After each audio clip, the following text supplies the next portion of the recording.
نعم، أنا متفق مع هذه المقارنة. صحيح أن مباراتنا ضد إنجلترا كانت مباراة مثل امتحان. لعبنا مع فريق يلعب جيدا كرة قدم، وهم مؤسسو كرة قدم، وقد ناضلنا وجاهدنا كثيرا لكي ننتصر. ثم بعد ذلك أنا لا أريد أن أقارن المسابقتين كأس العالم وكأس الأوروبية. كأس العالم 4 مرات في السنة، و4 سنوات في السنة تكاد تكون الأمور أزلية بالنسبة لبعض الناس. على مستوى المسابقة المستوى يرتفع شيئا فشيئا، كل سنة وكل دورة يرتفع أكثر فأكثر ويصبح أكثر دسامة.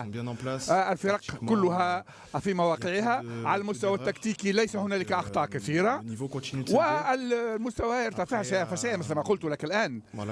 وأنا أعتقد أن عندما نصل إلى هذا المستوى وهذه المرحلة، أقل خطأ يمكن أن تدفع ثمنها غاليا جدا جدا. لابد علينا إذن أن نكون جاهزين. أهلا رافائيل.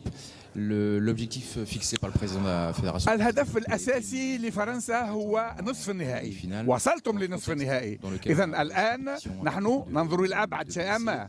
هنالك بعض المصابين. هل تعتقد أننا لحد الآن نجحنا نحن الفرنسيون في هذه الدورة من كأس العالم؟ أعتقد أننا لعبنا دورة متميزة جدا. الآن نحن في نصف النهائي. طبعا عند الانطلاق الهدف كان الربح، الكسب أولا، الكسب في كل مباراة. الآن وصلنا إلى مستوى أنه لم يعد من حقنا أن نحسب أو أن نتخيل، علينا أن نكسب. نحن في نصف النهائي وهذا شيء مرضي جدا وليس من الأمر السهل. ونعرف جيدا مثل ما قلت لك أن المستوى عال جدا، وكل مباراة فيها كثير من اللعب وفي كثير من التنازل. نحن في المربع الأخير، المربع الذهبي، وهذا إنجاز كبير جدا. الآن الهدف هو الربح. الربح أولا، نحن نريد ذلك. أهلا من AFP. مباراة حربية ضد إنجلترا، وتلعبون ضد المغرب الآن. لديكم كثير من المصابين ولقد لعبتم مباريات طويلة. أنتم ربما معتبرون مؤهلين على الورق، ولكن هل هذا كافي؟ أعتقد أنه لدينا كثير من الخبرة لكي لا نسقط في فخ الفريق المغربي.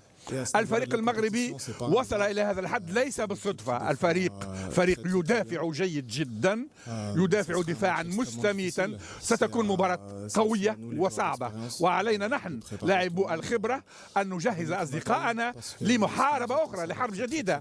هذه بعد حرب إنجلترا حرب ضد المغرب كرويا طبعا.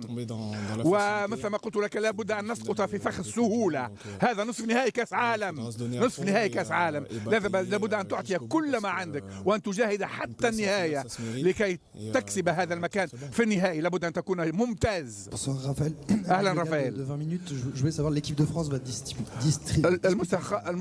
المنتخب الفرنسي سوف يلعب بالنصف النهائي الثالث في 6 سنوات. نعرف أننا لعبنا أيضا في 90، في 98 وفي 94. هنالك من أولادنا لم يروا أبدا فرنسا تلعب نصف النهائي. هل أنت متيقن تماما بأننا نخلق الآن أناس جدد، يعني أجيالا جديدة في فرنسا؟ أعتقد أننا سوف نتيقن من ذلك عندما تنتهي المقابلات كلها وتنتهي كأس العالم، ونرى أين وصلنا من الأهداف التي رسمناها في الأول. نصف النهائي هو شيء ممتاز جدا، ونحن الآن مركزون على ما تبقى من هدفنا وهو الجزء الأكبر والجزء الأنجع. صحيح أن النتائج الماضية النتائج كانت موجودة وهي أمامكم ويمكن أن تقرأوها. لابد أن تكون لديك فريق جيد، وقد لعبنا ضد فرق كبيرة، وقد رأينا فرق كبرى خرجت من المسابقة، فرق كبرى وحتى منها من خرج في الدور الأول. هو صعب جدا أن تتيقن مما تقوم به على عين المكان في نفس الوقت. عندما يمر الزمن وتنتهي المسابقة نعرف ماذا قمنا به وما هي الأخطاء التي قمنا بها، وفي كل مرة لابد أن نفكر في المقابلة القادمة، المباراة القادمة. أهلا رافائيل. جورنال ليكيب. أنت جاءت إلى المنتخب الفرنسي في 2013 والآن لديك 9 سنوات خبرة في المنتخب الفرنسي. هل تعتقد أن عمل ديدي ديشان تطور معكم أنت منذ 9 سنوات معه في قيادة الفريق؟ السؤال الثاني، كريم بنزيما أرسل لكم رسالة تشجيع، هل اتصلت به؟ هل لديكم اتصالات فيما بينكما، اتصالات صداقية مع كريم بنزيما؟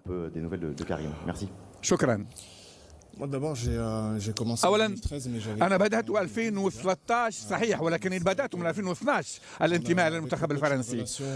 مع المدرب لدينا علاقة متميزة جدا ونعرف بعضنا كل يوم أحسن فأحسن. الأهداف هي دائما وأبدا هي نفسها، هي